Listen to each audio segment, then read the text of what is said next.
제가 얼마 전에 한 지인 목사님을 만났거든요. 그런데 그 지인 목사님이 이런 이야기를 하더라고요. 자신이 아는 한 형제가 똑똑한 형제인데 보이스피싱 사기를 당했다라는 거예요. 이 학생은 카이스트를 나왔어요. 그리고 서울대에서 지금 박사 과정을 받고 있는데요. 그 사기꾼들이 이 학생에게 전화를 해서 교수님 이야기를 하는 거예요. 그리고 지금 연구소가 폭파시킬 테니까 돈을 입금하라고. 그러니까 이렇게 똑똑한 학생도 이 연구소를 자기가 살려야 되겠다는 사명감으로 1억이나 돈을 보내줬다라는 거예요. 이런 어처구니 없는 일이 있다라는 거예요. 여러분, 아무리 많이 배웠어도 여러분 젊어도 속아요. 이처럼 세상은 이처럼 보이스피싱이나 전세 사기, 금융 사기, 다단계 사기, 여러분 수많은 사기꾼들, 속이는 자들이 있다라는 거예요. 여러분, 영적인 세계도 마찬가지예요. 사탄 마귀는 속이는 자예요. 사탄 마귀에게 절대로 속으면 안 되는 이유가 있어요. 이 세상에서 속으면 기껏해야 유한한 것을 잃어요. 그런데 사탄에게 속으면 영원한 생명, 그 어떤 것과도 여러분 대치에 불과한 영원한 생명을 잃게 된다는 거예요. 그런데 오늘 본문을 보니까 감사하게도 사탄이 어떻게 우리 이스라엘을 대적하고 공격하는지, 어떻게 속이는지를 말씀해 주고 있어요. 그래서 오늘 본문 말씀을 함께 살펴보면서 교훈을 얻고자 합니다. 1절, 2절 말씀 읽어보도록 하겠습니다. 1절, 2절이에요. 이 일 후에 요단 서쪽 산지와 평지와 레바논 앞 대의 연안에 있는 헷사람과 아모리 사람과 가나안 사람과 브리스 사람과 히일 사람과 여부수 사람의 모든 왕들이 이 일을 듣고 모여서 일심으로 여호수아와 이스라엘에 맞서서 싸우려 하더라. 이 일 후에라는 것은 이스라엘이 요단강을 건넌 후에 여리고성과 아이성을 진멸한 후를 말하는 것입니다. 그러자 요단 서쪽 산지와 평지 그리고 대연안에 거주하는 모든 가나안 족속들이 이 일을 들었다는 거예요. 그래서 그들이 한 마음으로 여호수아와 이스라엘을 맞서 싸우려고 한다는 것입니다. 여러분, 당연한 거죠. 우리가 이스라엘의 입장에서 보니까 그렇지, 그 반대로 가나안 땅 사람들의 입장에서 본다면 이스라엘은 침략자예요. 평안히 살고 있는 자신들을 치러 온 적군이라는 거죠. 그 적군들이 파죽지세로 쳐들어오고 있어요. 그러니까 자신들의 생명이 위태한 거죠. 결국 평상시에는 서로 싸우고 견제하고 했던 그 가나안 족속들이 하나가 된 거예요. 내가 죽게 생겼으니까 하나가 되어 이스라엘과 대항해서 싸우려고 하는 거죠. 여러분, 서로 원수같이 지냈던 가족들이나 사람들이 내가 예수를 믿는다고 하면 하나가 돼요. 그래서 예수 믿는 나를 욕하고 박해한다라는 거예요. 그 사람들의 배후에 악한 영들이 역사하고 있기 때문이에요. 귀신이 그 사람을 직접 통제한다는 의미가 아니에요. 물론 사탄이 물리적으로 그 사람을 지배하는 경우도 있지만 대부분의 경우에는 하나님을 반역한 이 세상의 가치관 그리고 종교를 통해서 통치하며 역사하는 거죠. 그래서 우리가 예수를 믿는다고 하면 그렇게 하나가 되어서 우리를 대적하는 것입니다. 지금 이스라엘 백성들이 가나안 땅을 취하기 위해서 나아가고 있어요. 가나안 땅은 하나님이 통치하시는 하나님의 나라, 천국을 의미하잖아요. 결국 이스라엘 백성들이 가나안 땅을 차지하게 되면 그 땅에 살고 있던 하나님을 반역한 사탄의 나라는 무너지고 마는 거예요. 그렇다면 악한 영들이 가만히 있을 수가 없는 거죠. 악한 영들은 하나님의 자녀들이 살아나고 회복되는 것을 절대로 원하지 않는다라는 거예요. 그래서 악한 영들이 세상 사람들이 하나가 되어서 대적하는 거예요. 결국 환난과 박해와 같은 사탄의 공격이 있다라는 것은 우리가 구원의 길로 똑바로 가고 있다라는 증거일 수 있어요. 오히려 사탄의 공격, 환난과 박해가 없다면 문제가 있는 거예요. 구원과 상관없는 길로 가는 것일 수도 있다라는 거예요. 그러면 사탄은 내버려둬요. 지난주에 제가 비록 하나님을 인격적으로 만났지만 하나님을 떠나 무려 10여 년을 방탕하게 살았다고 말씀을 드렸어요. 그런데 제가 방탕한 삶을 끝내고 하나님께 돌아가려고 할 때 이처럼 사탄의 영적인 공격들이 있었어요. 다시 교회를 다니고 하나님을 열망할 즈음에 정체를 알 수 없는 영적인 존재들이 밤마다 저를 찾아와 괴롭혔어요. 꿈과 현실을 구분할 수 없는 경계에서 저를 괴롭혔는데요. 바로 알겠더라고요. 사탄은 자기 통치 아래에 있던 내가 하나님을 찾아서 떠나는 것을 지켜볼 수가 없었던 거죠. 여러분, 어떻게든 막아야 하는 거죠. 그전에는 제가 세상 향락과 쾌락에 빠져 있었어요. 그러면 사탄은 그냥 내버려 두는 거예요. 죽음의 길로 가고 있는데 굳이 건드릴 필요가 없잖아요. 그러나 이제는 내버려 둬서는 안 되는 거예요. 그냥 내버려 두면 하나님께 돌아가 생명을 얻잖아요. 가나안 땅을 차지하게 된다는 거예요. 결국 사탄은 작전을 바꿔요. 악한 영들이 직접 나타나서 저를 공격하는 거예요. 저를 두렵게 해서 이제 하나님을 떠나게 하려는 거죠. 과거에는 그냥 향락 가운데 내버려 뒀다면 이제 하나님께 돌아가려고 하니까 작전을 바꿔서 두렵게 해서 저를 하나님으로부터 떠나게 하려는 것입니다. 그 당시에는 제가 잠자리에 드는 것이 참 무서웠어요. 거의 매일 밤 섬뜩한 귀신들이 내 몸에 붙어 물리적인 힘을 행사하기도 하고 별의별 민망하고 음흉한 짓을 다 자행했기 때문이에요. 결국 내 삶의 결론인 거죠. 제가 그처럼 음란하고 방탕하게 살았기 때문이에요. 그 당시에 놀라서 눈을 뜨면 귀신의 실체가 보였어요. 귀신들이 제 몸에서 놀라 떠나가는 것들을 제가 수없이 볼 수가 있었어요. 그 당시에 저는 약 1년 동안을 거의 매일 이처럼 영적인 공격을 당하고 있었습니다. 실제로 무속인들에게 이런 일들이 많이 일어나잖아요. 영적인 존재들이 무속인들을 직접 공격하기도 하고 또 갖가지 사건, 사고와 질병으로 치는 경우가 있어요. 그러면 두려워서 그 귀신을 떠날 수가 없는 거죠. 어쩔 수 없이 신내림을 받고 그 귀신을 섬기게 됩니다. 결국 악한 영들에게 사로잡혀서 완전히 종노릇하는 삶을 살게 되는 거죠. 그리고 그 결말은 우리가 다 알고 있는 바예요. 그 당시에 제가 생각한 것은 이게 죄의 값이구나. 내가 하나님을 떠나 죄악 가운데 뒹군 값이구나. 그 사실이 깨달아지더라고요. 죄를 지으면 지을수록 사탄이 역사할 수 있는 권세를 갖게 되기 때문이에요. 물론 그 반대도 성립하겠죠. 우리가 말씀을 지켜 순종하면 할수록 하나님이 우리를 더 강력하게 통치하시고 다스릴 수가 있습니다. 그래서 하나님께서 약속하신 가나안 땅, 곧 하나님의 나라가 우리 안에 더 풍성하게 이루어지는 것입니다. 결국 저는 다시 한번 하나님이 공의의 하나님이라는 사실을 깨달을 수가 있었어요. 제가 그 당시에 악한 영들로부터 많은 공격을 받았는데요. 그 중에서도 특별히 기억에 남는 두 가지를 여러분에게 말씀을 드리려고 합니다.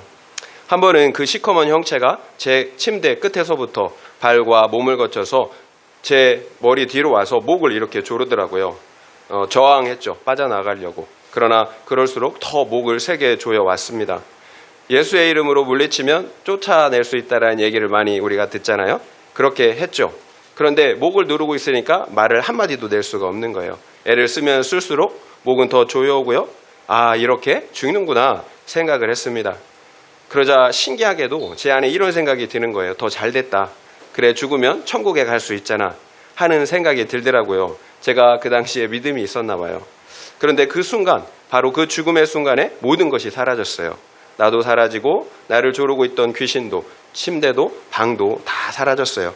그리고 이제껏 한 번도 경험해 보지 못한 밝은 빛만 존재했습니다. 그리고 제 마음엔 형언할 수 없는 기쁨과 환희로 가득 채워졌어요. 너무 행복하더라고요. 그 당시에 저는 이렇게 생각했어요. 이렇게 내가 천국에 가는구나.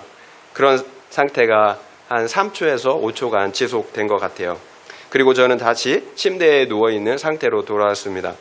제 가슴은 놀라서 뛰었지만 지금 죽어도 천국에 갈 수 있다라는 믿음의 확신을 가지게 되었어요. 또 한 번은 이런 일도 있었어요. 꿈속에서 기도를 하고 있었거든요.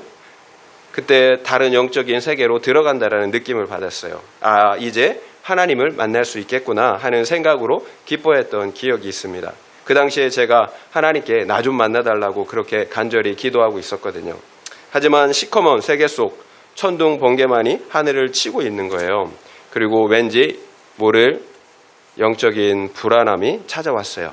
그때 시커먼 구름과 천둥 번개 너머에서 아주 음흉하고 낮은 저음의 목소리가 들려왔습니다. 저는 그 순간 이것은 하나님이 아니라 사탄의 영임을 직감할 수가 있었어요. 제가 당시에 그처럼 느꼈다라는 거예요. 지금까지 날 찾아와 괴롭혔던 그런 영적인 존재들과는 또 다른 것임을 알 수가 있었어요. 사탄이라는 직감이 있었어요. 그 순간 한 줄기의 번개가 제 머릿속으로 쑥 빨려 들어가더라고요. 말할 수 없는 고통, 당장이라도 죽을 것만 같은 그런 고통이 제 머릿속에 통증이 심하게 정말로 그 번개를 맞은 것처럼 심한 통증이 제 안에 생겨나는 거예요. 여러분, 어두운 밤하늘에 폭죽이 터지잖아요. 그런 것 같았어요. 마치 제 머릿속에 폭죽이 터지는 것처럼 여러분 엄청난 막 정신을 못 차릴 정도로 섬광이 번쩍번쩍하고 그 충격이 머리로 그대로 전해지더라고요. 그러니까 말할 수 없는 고통이 이제 뒤따라왔겠죠. 제가 그 순간에 내가 이 존재는 도저히 감당할 수 없는 존재구나. 여기서 빠져나가지 않으면 나는 죽겠다. 그런 생각이 드는 거예요. 그래서 있는 힘을 다해서 그 세계에서 빠져나왔죠. 동시에 잠에서 깼어요. 그런데 여러분, 꿈이 아니에요. 실제로 제 머리 뇌가 아파요. 통증이 극심하게 아프더라고요. 실제로 번개를 맞은 것처럼, 마치 해머로 맞은 것처럼 욱신욱신 쑤시고 날카로운 통증이 막 이어지는 거예요. 그러니까 정신이 하나도 없는 거예요.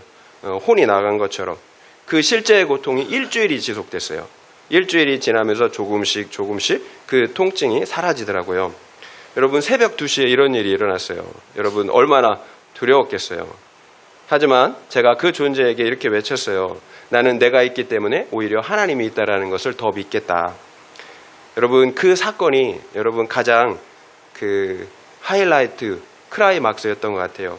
그 시간 이후에 저를 공격하는 악한 영들의 공격과 횟수가 그리고 강도가 점점 줄어들었어요. 그리고 그의 말부터 지금까지 사탄으로부터 어떤 영적인 공격도 다시 받은 일이 없습니다. 여러분, 그렇다면 사탄의 공격이 끝났을까요? 아니에요. 여전히 보이지 않는 영역에서 생각을 통해서, 환경을 통해서, 사람을 통해서 역사하고 있어요. 미움과 탐심과 교만과 그리고 정욕을 부추겨서 죄를 짓게 한다라는 거예요. 하나님을 떠나가게 한다라는 거예요. 제가 왜 이런 제 체험을 말씀드리겠어요. 우리가 알지 못하는 영역에서 사탄의 공격의 역사가 있다라는 사실을 여러분에게 말씀드리고 싶기 때문이에요. 특별히 우리가 회개하고 돌이키려고 하면, 그래서 말씀 앞에 나아가려고 하면, 그래서 하나님의 얼굴을 구하려고 하면 사탄의 세력들은 이처럼 하나가 되어서 우리를 공격한다라는 거예요. 여러분, 사탄의 공격은 절대로 허상이 아니에요. 여러분, 이 세상에서 형통한 사람들이 부럽지 않은가요? 하는 일마다 잘 되고 건강하고 돈도 많이 벌고 자녀들도 잘 되고 능력 있는 배우자도 척척 여러분 만나고 그런 사람들이 부럽잖아요. 여러분, 아니에요. 그렇게 형통해도 하나님이 없으면 저주예요. 사탄이 그냥 내버려 두는 거예요. 절대로 공격하지 않아요. 그러면 하나님 없이 만족하며 살다가 그 인생을 끝마치잖아요. 그러면 어디로 가겠습니까? 여러분, 사탄의 목적은 간단하고 분명해요. 구원자 되시는 예수 그리스도, 그 하나님을 찾지 못하게, 만나지 못하게 하는 거예요. 그러면 죄 가운데 죽는 거잖아요. 사탄이 하는 일은 별게 아니에요. 하나님을 찾지 못하도록 예수 그리스도를 통해서 십자가에서 이루신 그 속죄를 힘입어 구원받지 못하도록 하는 거예요. 그래서 사탄은 가용한 모든 수단과 방법을 사용하는 것입니다. 그것이 돈과 명예일 수도 있고요. 그리고 스포츠나 음란과 방탕과 향락일 수도 있어요. 그리고 도박과 약물과 같은 갖가지 중독일 수도 있어요. 그리고 이 세상의 수많은 종교일 수도 있어요. 그리고 저처럼 영적 존재들이 직접 나타나 공격할 수도 있어요. 한마디로 사탄은 맞춤형 공격을 하는 거죠. 각 사람들의 환경에 맞게 사탄은 영적인 공격을 하고 있다는 거예요. 여러분, 이 사실을 여러분 보이지 않는다고 여러분 이 사실을 망각하고 살면 안 되는 거예요. 적용 질문 드리겠습니다. 내가 받은 영적인 공격은 무엇인 것 같습니까? 질병, 관계의 문제, 재정의 문제, 아니면 세상의 형통입니까? 그렇다면 나는 이와 같은 영적인 공격들을 통해서 하나님께 더 가까이 나아가십니까? 아니면 하나님과 멀어지고 있습니까? 한번 생각해 보시기 바랍니다. 내가 받는 영적인 공격은 무엇인 것 같습니까? 질병, 관계의 문제, 재정의 문제? 아니면 세상의 형통입니까? 그렇다면 나는 이와 같은 영적인 공격을 통해 하나님께 더 가까이 나아가십니까? 아니면 하나님과 멀어지고 있습니까? 한번 생각해 보시기 바랍니다. 여러분, 그런데 사탄이 진짜 무서운 이유는 물리적인 공격 때문에 그런 것이 아니에요. 진짜로 무서운 공격이 무엇인지를 보여주고 있는데요. 우리 한번 3절부터 6절 말씀 읽어보겠습니다. 3절부터 6절이에요. 기브온 주민들이 여호수아가 여리고와 아이에 행한 일을 듣고 꾀를 내어 사신의 모양을 꾸미되 헤어진 전대와 헤어지고 찢어져서 기운 가죽 포도주 부대를 나귀에 싣고 그 발에는 낡아서 기운 신을 신고 낡은 옷을 입고 다 마르고 곰팡이가 난 떡을 준비하고 그들이 길갈 진영에서 가서 여호수아에게 이르되 그와 이스라엘 사람들에게 이르되 우리는 먼 나라에서 왔나이다. 이제 우리와 조약을 맺읍시다 하니 가나안 땅 주민들이 한 마음이 되어서 이스라엘과 맞서 싸우려고 합니다. 그런데 그 중에 특이한 사람들이 있어요. 바로 기브온 사람들인데요. 이 사람들은 이스라엘과 맞서 싸우려고 하지 않고 오히려 조약을 맺으려고 합니다. 그 이유가 무엇이겠어요? 여호수아와 이스라엘이 여리고와 그리고 아이에게 행한 일들을 다 들었잖아요. 도무지 이스라엘과 맞서 싸웠다가는 승산이 없겠다라는 거예요. 다 죽겠다라는 생각을 한 거죠. 그래서 저 사람들과 언약을 맺어야겠다 이렇게 생각을 한 거예요. 문제는 하나님께서 이스라엘 백성들에게 뭐라고 말씀하셨나요? 가나안 땅 사람들은 한 사람도 살려두지 말고 다 진멸하라고 말씀하셨어요. 그러면 언약을 맺을 수가 없는 거죠. 그래서 속이는 거예요. 그래서 기브온 사람들이 꾀를 낸 거예요. 마치 가나안 땅에 살고 있지 않은 것처럼 저 멀리에서 온 것처럼 꾸민 거예요. 그래서 이제 여호수아에게 나아가서 같이 언약을 맺자라고 이렇게 요청을 하는 것입니다. 그러면 어떻게 되었을까요? 7절 8절 말씀 읽어보겠습니다. 7절 8절이에요. 이스라엘 사람들이 히윗 사람에게 이르되 너희가 우리 가운데에 거주하는 듯하니 우리가 어떻게 너희와 조약을 맺을 수 있으랴 하나 그들이 여호수아에게 이르되 우리는 당신의 종들이니이다 하매 여호수아가 그들에게 묻되 너희는 누구며 어디에서 왔느냐 하니 이스라엘 사람들이 눈치를 챈 것 같아요. 기브온 사람들이 비록 낡은 옷을 입고 왔지만 가나안 사람 같은 거예요. 결국 이스라엘 사람들이 너희가 우리 가운데 거주하는 것 같은데 어떻게 조약을 맺겠느냐라고 반문을 합니다. 기브온 사람들이 뜨끔했겠죠. 그러면 기브온 사람들이 어떻게 했을까요? 기브온 사람들은 여호수아에게 당신의 종들이라며 자신들을 한창 낮추면서 말을 하고 있어요. 그러자 여호수아가 그러면 너희가 누구며 어디에서 왔느냐라고 물어요. 기브온 사람들의 그 작전이 통한 것 같아요. 9절부터 11절 말씀 읽겠습니다. 9절부터 11절 어떻게 작전이 통했는지 보겠어요. 그들이 여호수아에게 대답하되 종들은 당신의 하나님 여호와의 이름으로 말미암아 심히 먼 나라에서 왔사오니 이는 우리가 그의 소문과 그가 애굽에서 행하신 모든 일을 들으며 또 그가 유단 동쪽에 있는 아모리 사람의 두 왕들 곧 헤스본 왕 시온과 아스다롯에 있는 바산 왕 옥에게 행하신 모든 일을 들었음이니이다. 그러므로 우리 장로들과 우리나라의 모든 주민이 우리에게 말하여 이르되 너희는 여행할 양식을 손에 가지고 가서 그들을 만나서 그들에게 이르기를 우리는 당신들의 종들이니 이제 우리와 조약을 맺읍시다 하라 하였나이다. 앞서도 말씀드린 것처럼 기브온 사람들은 자신들을 종이라고 하면서 자신들을 한참 낮추고 있어요. 그리고 우리가 비록 먼 곳에 사는 백성이지만 조약을 맺으러 온 것은 당신들의 하나님의 이름을 들었기 때문이라고 말하고 있어요. 당신들의 하나님께서 행하신 일들은 무엇입니까? 애굽에서 하나님께서 어떻게 이스라엘 백성들을 구원하셨는지, 그리고 유단 동쪽에서 어떻게 아모리 왕 시온과 옥을 쳐서 진멸했는지를 들었다라는 거예요.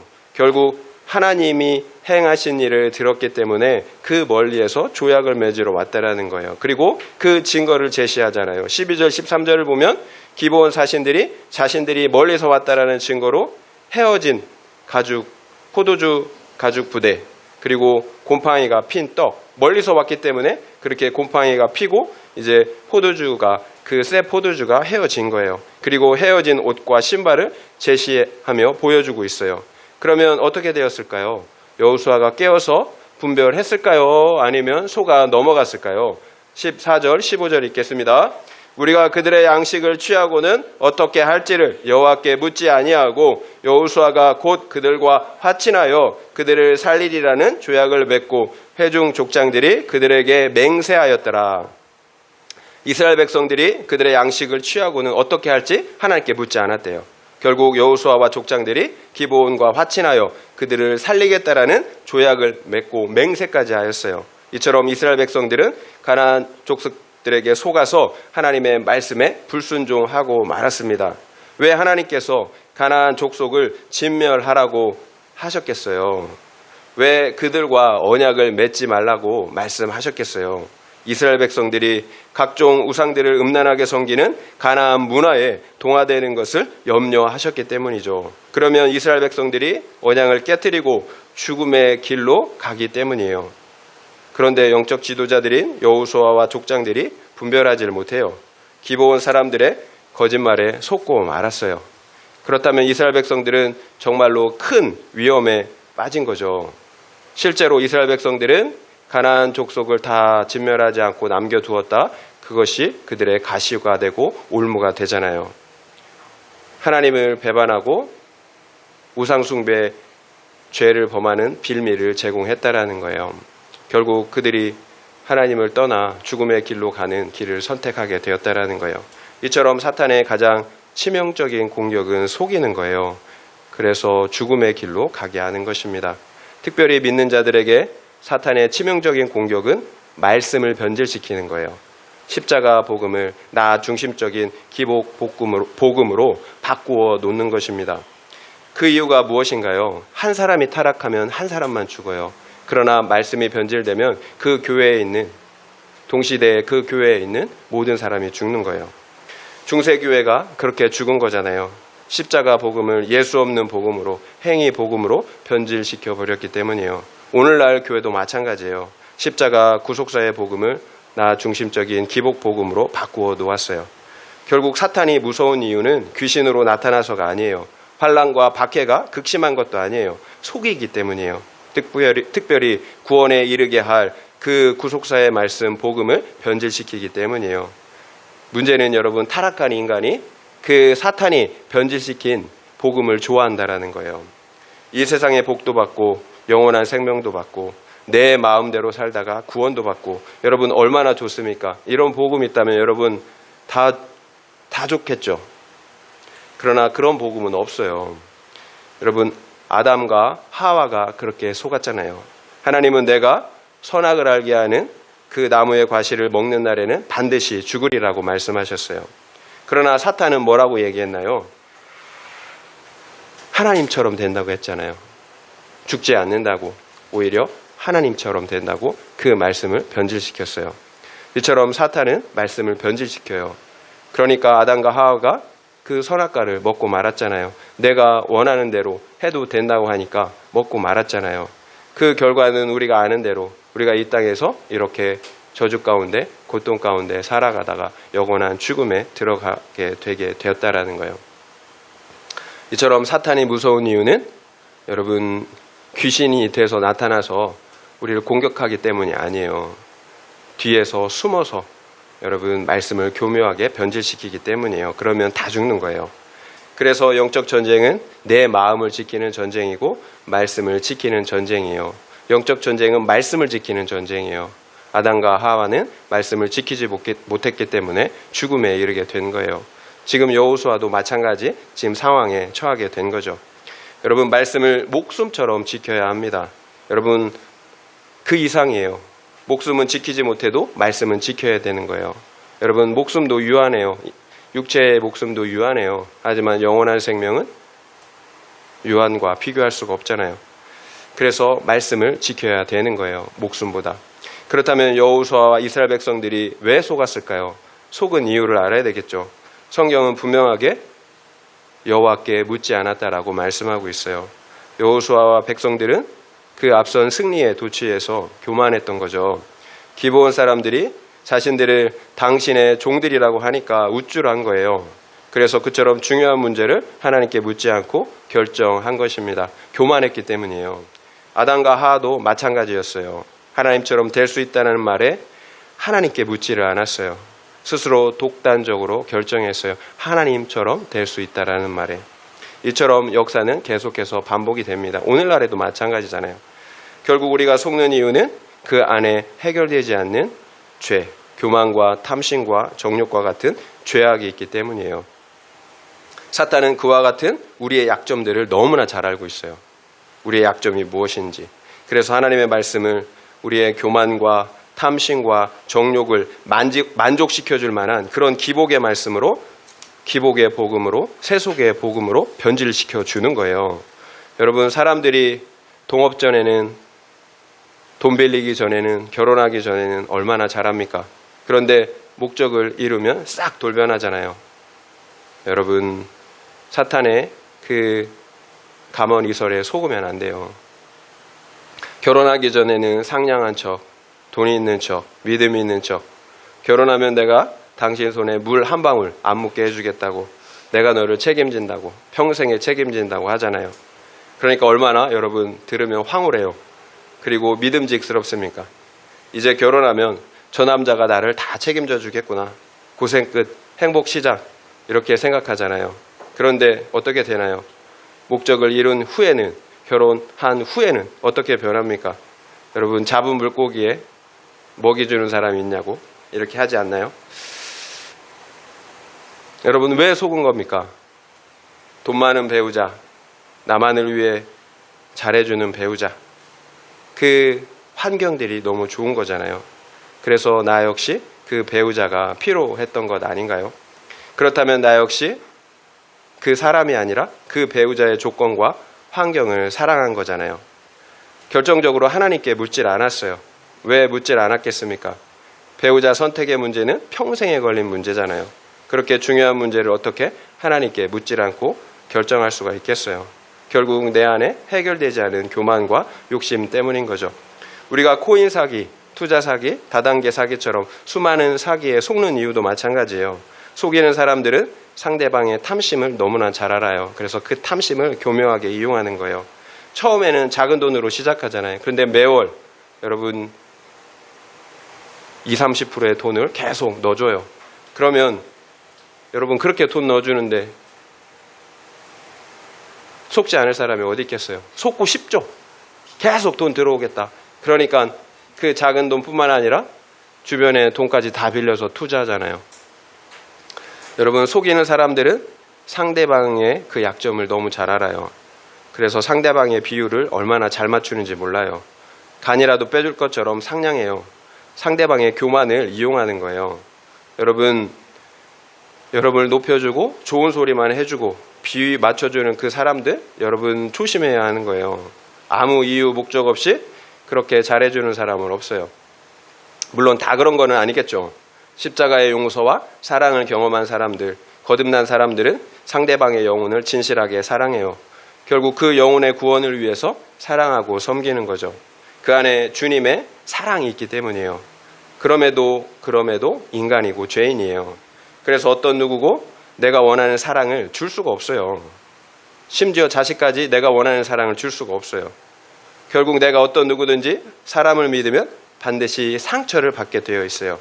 그러니 여러분 너무 사람을 믿지 마시고 여러분 분별하세요. 믿음의 대상은 오직 하나님뿐이에요.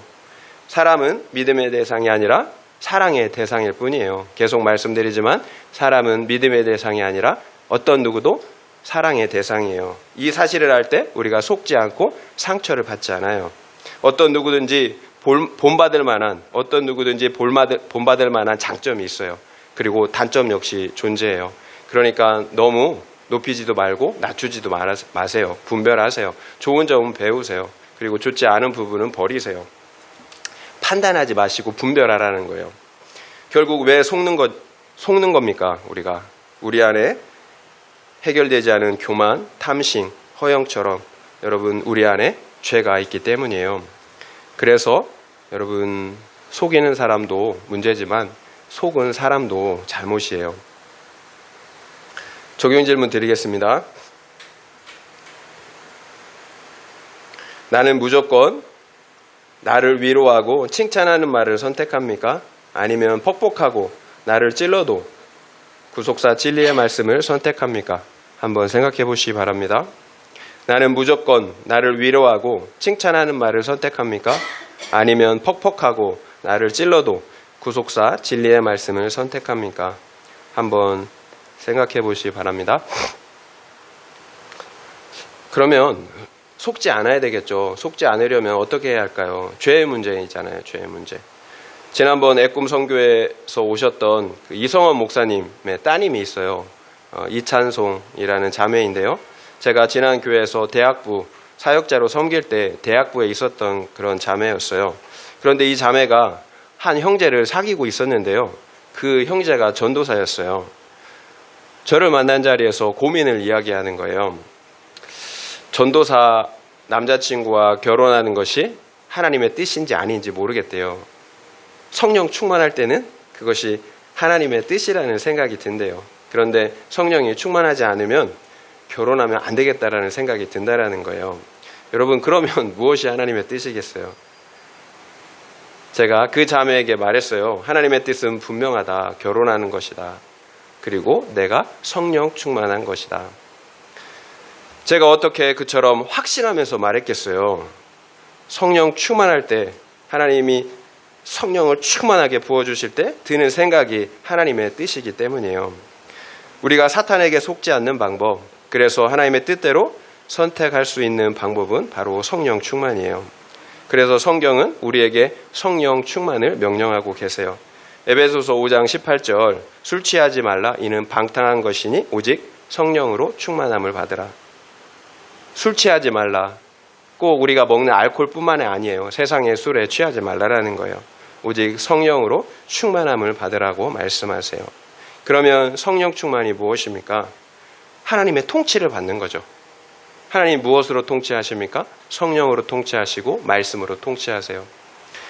하나님은 말씀과 성령으로 우리를 통치하세요. 결국 우리가 사탄에게 속지 않을 수 있는 방법은 성령의 통치, 말씀의 통치를 받는 거예요. 그래서 성령을 따라 살라고 말씀하잖아요. 그러면 육체의 정욕, 죄가 이루어지지 않는다라고 말씀하고 계신다라는 거예요. 죄의 소욕과 성령의 소욕이 우리 안에서 싸워요. 죄의 소욕, 여러분 자연스러운 감정이 죄의 소욕이에요. 성령의 소욕이 죄의 소욕을 잘라낼 수가 있어요. 성령의 통치를 받을 때 죄가 이루어지지 않는다라는 거예요. 그렇다면 우리가 해야 할 것은 구체적으로 무엇이겠습니까? 주야로 말씀을 묵상하는 거죠. 그리고 항상 기도하는 것입니다. 여러분, 말씀을 묵상하는 시간을 정해 놓으세요. 그리고 기도하는 시간을 정해 놓으세요. 여러분, 그것이 여러분을 살리는 습관이 될 거예요. 사탄에게 속지 않는 습관이 되는 거예요. 여러분, 날마다 구속사 말씀의 기준을 가지고 내 죄를 보며 내 죄를 잘라내며 거룩과 구원을 이뤄 가셔야 합니다. 그러면 성령의 역사를 통해서 내 안에 있는 교만의 죄, 탐심과 정욕의 죄가 잘려지게 된다라는 거예요. 여러분, 죄가 잘려지면 속지 않아요. 내 죄가 해결되었기 때문에 속지 않는 거예요. 탐심을 이용할 수가 없어요. 우리의 정욕을 이용할 수가 없어요. 그래서 구속사 말씀의 기준을 가지고 분별할 수가 있는 거예요. 이것이 성령 충만이에요. 우리의 죄가 잘려져 나가는 거예요. 그래서 하나님이 우리를 통치하시는 것입니다. 결국 하나님께 묻는다라는 것은 특별한 것이 아니에요. 주야로 말씀을 묵상하는 것입니다. 그리고 쉬지 않고 기도하는 거예요. 그래서 성령으로 충만, 성령으로 통치를 받는 거예요. 그러면 매일 말씀의 기준을 가지고 선택하면서 하나님이 원하시는 그 기뻐하시는 뜻을 따라 선택하면서 살 수가 있다라는 거예요. 예수님이 말씀하셨잖아요. 시험에 들지 않게 깨어 기도하라. 기도하지 않으면 시험에 든다라는 거예요. 시험에 들지 않게 깨어 기도하라. 기도하지 않으면 시험에 든다라는 거예요. 여러분, 사탄에게 속고 시험에 들죠? 기도하지 않았기 때문에 그런 거예요. 성령의 통치가 없기 때문에 그런 거예요. 여러분은 쉬지 않고 기도하고 계신가요? 말씀을 매일 묵상하고 계신가요? 그렇지 않다면 그것이 우리가 악한 영과 사람들에게 속고 넘어지는 이유예요. 우리가 성령의 통치를 멀리하고 있기 때문이에요. 여러분, 하나님께 물어야 합니다. 하나님을 인정하셔야 된다는 거예요. 여러분, 하나님을 인정하세요. 머리로만 인정하지 마시고 삶으로, 선택으로 인정하세요. 머리로만 인정하니까 우리의 삶이 바뀌지 않는 거예요. 그래서 계속 동일한 소금, 독일한 여러분 실패 가운데 우리가 있게 되는 것입니다. 여러분, 우리가 하나님을 인정하고 하나님께 물으면 하나님이 우리를 성령으로 충만케 해주세요. 그래서 나의 갈 길을 인도해 주시는 거예요. 여러분, 누가 여러분을 높여주고 있나요? 분명한 증거, 헤어진 포도주 주머니와 곰팡이 핀 떡을 여러분에게 보여주고 있나요? 그래서 너무너무 믿고 싶지 않습니까? 여러분, 그럼에도 불구하고 여러분 하나님께 물어야 하는 거예요. 여러분, 하나님께 묻지 않으면 내가 책임져야 되는 거예요. 내가 결정한 진로, 선택 다 내가 책임져야 돼요. 그러나 하나님께 물었다면, 그래서 하나님께서 원하시는 길로 갔다면 반드시 하나님께서 책임져 주십니다. 여러분, 주일에 좋은 일자리, 알바자리가 생겼어요. 그러면 어떻게 해야 합니까? 해야 합니까? 말아야 합니까? 분명히 말씀하셨잖아요. 안식일을 기억하여 거룩하게 지키라. 여러분, 말씀의 기준을 가지고 하나님의 뜻을 분별할 수가 있어요. 그런데 잘 모를 수도 있죠. 애매한 경우가 있어요. 그렇다면 여러분, 공동체에 물어보시면 돼요. 그런데 물으면 그 대답이 뻔해요. 내가 원하는 대로 하지 말라라는 이 대답을 들을 것 같은 거예요. 그래서 묻지 않는 거잖아요, 여러분. 여러분, 안 돼요. 꼭 물으셔야 돼요. 여러분이 분별할 수 있으면 분별하세요. 그리고 분별 못할 것 같으면 꼭 공동체에 물으세요. 그렇지 않으면 사탄이 원하는 그 길로 가는 거예요. 여러분, 돈 많이 버는 거 좋잖아요. 승승장구, 여러분 출세하는 거 좋잖아요. 내 마음대로 하고 싶은 대로 사는 거 좋잖아요. 그래서 우리가 그 기준을 가지고 선택한 거잖아요. 좋은 선택입니까? 여러분, 주일 성도도 하지 않는데, 말씀도 보지 않는데, 기도도 하지 않는데 어떻게 그것이 좋은 선택일 수가 있겠어요? 공동체와 하나님을 떠나게 하는 그 선택이 어떻게 좋은 선택일 수가 있겠어요? 왜 우리 믿는 자들이 여전히 이 세상의 기준, 이 세상의 가치관을 따라 살아가고 있습니까? 하나님 없는 형통은 저주잖아요. 생명 없는 형통이 어떻게 축복일 수가 있겠어요? 결국 사탄에게 속고 사는 거예요. 내 육신은 잠시 잠깐 행복할지 몰라도 내 영은 죽은 거잖아요. 이 땅의 것은 얻었는지 몰라도 영원한 생명은 잃어버린 거잖아요. 여러분, 보이지 않는다고, 지금 당장 일어나지 않는다고 영원한 세계가 없는 게 아니잖아요. 보이지 않는 세계가 없는 게 아니잖아요. 비록 우리가 보이지 않지만 보이는 것처럼 우리가 믿음으로 바라보고 선택하며 살아야 되는 거예요. 멀지 않았어요, 여러분. 적용 질문 드리겠습니다. 나는 말씀의 기준으로 선택하고 판단하십니까? 그리고 공동체에 묻고 결정하십니까? 아니면 내 생각을 따라 결정하고 선택하십니까? 그렇다면 그 이유가 무엇인 것 같습니까? 한번 생각해 보시기 바랍니다. 나는 말씀의 기준으로 선택하고 판단하십니까? 그리고 공동체에 묻고 결정합니까? 아니면 내 생각을 따라 결정하고 선택합니까? 그렇다면 그 이유는 무엇인 것 같습니까? 한번 생각해 보시기 바랍니다. 말씀을 마무리하겠습니다. 사탄과 이 세상은 우리가 가나안 땅, 곧 하나님 나라에서 기업 얻는 것을 기뻐하지 않아요. 자신의 나라가 무너지기 때문이에요. 악한 영들과 이 세상 사람들이 믿는 자들을 미워하고 박해하는 이유입니다. 그러나 사탄이 정말로 무서운 이유는 하나님의 말씀과 복음을 변질시키기 때문이에요. 그러면 죽는지도 모르고 다 죽게 되는 거예요. 그렇다면 우리가 왜 속겠습니까? 왜 변질된 그 복음을 좋아하겠습니까? 우리 안에 교만과 탐심 그리고 정욕과 같은 죄악들이 해결되지 않았기 때문이에요. 우리가 속는 이유는, 속고 싶은 이유는 우리 안에 있는 죄악이 해결되지 않았기 때문이에요. 결국 우리가 사탄에게 속지 않고 승리할 수 있는 방법은 날마다 말씀의 기준을 가지는 거예요. 그래서 내 죄를 보며 거룩과 구원을 이루어 가는 것입니다. 그래서 날마다 성령 충만함으로 우리 안에 성령의 통치, 말씀의 통치가 이루어지도록 해야 하는 거예요. 내 힘으로는 여러분 못 이겨요. 죄 못 이겨요. 사탄 못 이겨요. 하나님이 나와 함께 하실 때, 하나님이 나의 능력이 되실 때 분별이 되는 거예요. 사탄을 이겨요. 죄를 이겨요. 여러분 절대로 여러분, 성령의 통치가 임하면, 말씀의 통치가 임하면 절대로 속지 않아요. 오히려 하나님께서 약속하신, 우리에게 주시기로 약속하신 그 가나안 땅 천국을 얻고 누릴 수가 있습니다. 이와 같은 은혜가 우리 모두에게 있기를 예수님의 이름으로 축원드립니다.